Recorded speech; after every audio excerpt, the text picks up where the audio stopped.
आपकी बेटी तो हमारे घर में राज करेगी। वो चाहे तो अपनी पढ़ाई भी पूरी कर सकती है। पढ़ते समय कोई उसे किसी काम के लिए नहीं कहेगा, बल्कि उसे पानी भी वहीं बैठे मिलेगा। और फिर हमारे बेटे आकाश और नीलम बेटी का तो फील्ड भी एक ही है। वो दोनों एक साथ नौकरी कर सकते हैं या अपना खुद का बिजनेस खोल सकते हैं। वैसे भी आकाश एक कंपनी बना रहा है, उसमें नीलम बेटी को भी डायरेक्टर बना देंगे। ऐसे वो पूरी मालकिन रहेगी हमारे घर की। भीष्म जी ने हंसते हुए नीलम के पिता से कहा तो वो भाव विभोर हो गए। अब तक जितने भी लड़के देखे थे, सबने कुछ ना कुछ शर्त रखी थी, इसलिए भीष्म जी की बातें सुनकर अपनी बेटी का भविष्य बहुत उज्जवल दिखाई दिया और नीलम और आकाश का रिश्ता तय हो गया। नियत समय पर दोनों की शादी हो गई। शादी में नीलम के पापा ने बहुत दहेज भी दिया था। आखिर खूब पढ़ा लिखा लड़का था। 4 दिन बाद जब आकाश और नीलम का हनीमून का प्रोग्राम बना तो जेठ जेठानी और उनकी बेटी भी तैयार हो गए। नीलम ने आकाश की तरफ देखा तो आकाश के कुछ बोलने से पहले ही भीष्म जी बोले, बेटा, तुम दोनों अकेले वहां अनजान शहर में परेशान हो जाओगे, इसलिए तुम्हारे जेठ जेठानी साथ जा रहे हैं। नीलम क्या बोलती, हनीमून के सपनों पर तो पानी ही फिर गया। हनीमून से वापस आकर नीलम घर गृहस्थी में रहने लगी।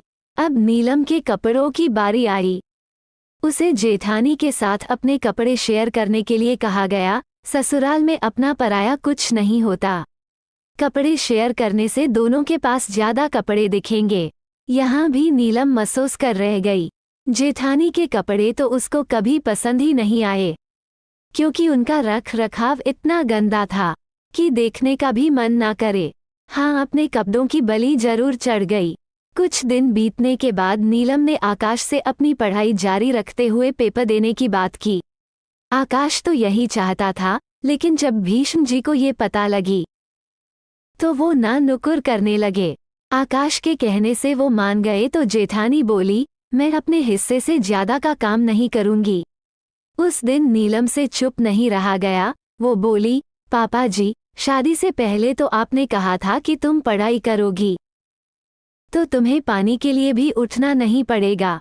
अब ये तो सारे काम की बात हो रही है। बेटा, वो सब तो कहने की बातें थी।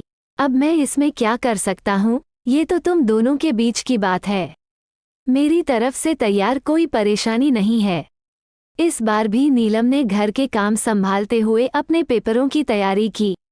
अब नीलम और आकाश ने अपना ऑफिस खोल लिया। जब भी नीलम ऑफिस के लिए निकलती तो जेठ जेठानी और ससुर का मुंह बन जाता। लेकिन नीलम नहीं रुकी। 1 हफ्ता भी नहीं बीता था कि एक दिन नीलम के जेठ भीष्म जी से बोले, नीलम का ऑफिस जाना बंद कराओ, वरना ये आकाश को अपनी मुट्ठी में कर लेगी। इसको थोड़ा बांध कर रखो, बहुत उड़ रही है। उसी दिन भीष्म जी ने नीलम को बुलाया और बोले, बहू, तुम तो रोज ऑफिस चली जाती हो, पीछे सारे काम अकेले निशा को करने पड़ते हैं। अब बहुत हुआ, ऑफिस जाना बंद करो, घर के कामों पर ध्यान दो। आकाश के साथ किसी क्लाइंट के पास आने जाने का काम तुम्हारे जेठ विपिन संभाल लेंगे। बस पापा जी, बहुत हुआ। शादी से पहले तो आप लोगों ने मेरे पापा से बड़े बड़े वादे किए थे, लेकिन समझ गई हूँ कि ये सब तो कहने की बातें हैं, क्योंकि आपको दिख रहा था कि यहाँ से मोटा दहेज मिल रहा है। शादी के बाद से आपने तो जैसे मेरे पैरों में मीठी मीठी बातों की बेड़ियां ही पहना दी। पहले तो अकेले में होने वाली परेशानी का हवाला देकर हनीमून के सपनों पर पानी फेर दिया। फिर कभी अपना पराया ना करने का हवाला दे दिया। पढ़ाई करने बैठी तो घर के सारे काम और जिम्मेदारियों की बेड़ियां पहना दी। अब ऑफिस जाना शुरू किया तो आपने कह दिया कि मेरी जगह जेठ जी चले जाएंगे।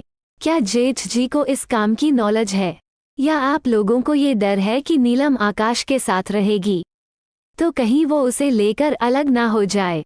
आप तो मेरे पैरों में बेड़ियां डालकर घर में बैठाना चाहते हो।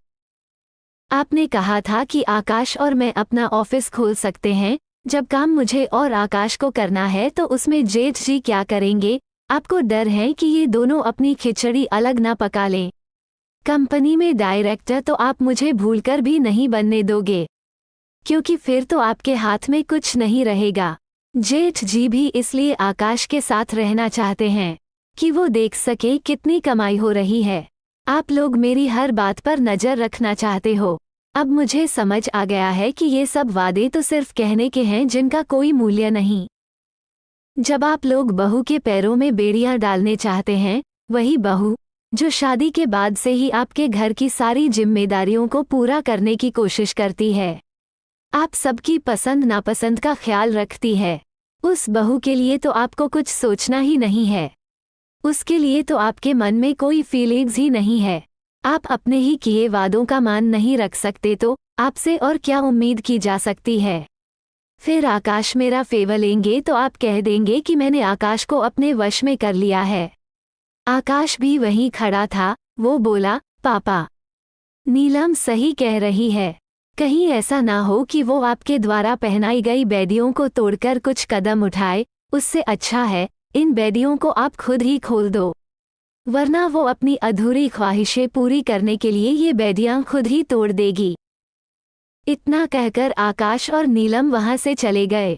पीछे रह गए भीष्म जी और उनका बड़ा बेटा बहू, जो अभी भी उन्हें नीलम के खिलाफ भड़का रहे थे कि उसने आकाश को अपनी मुट्ठी में कर लिया है। दोस्तों, आपको क्या लगता है कि नीलम ने आकाश को अपनी मुट्ठी में कर लिया है? कमेंट में ज़रूर बताएं।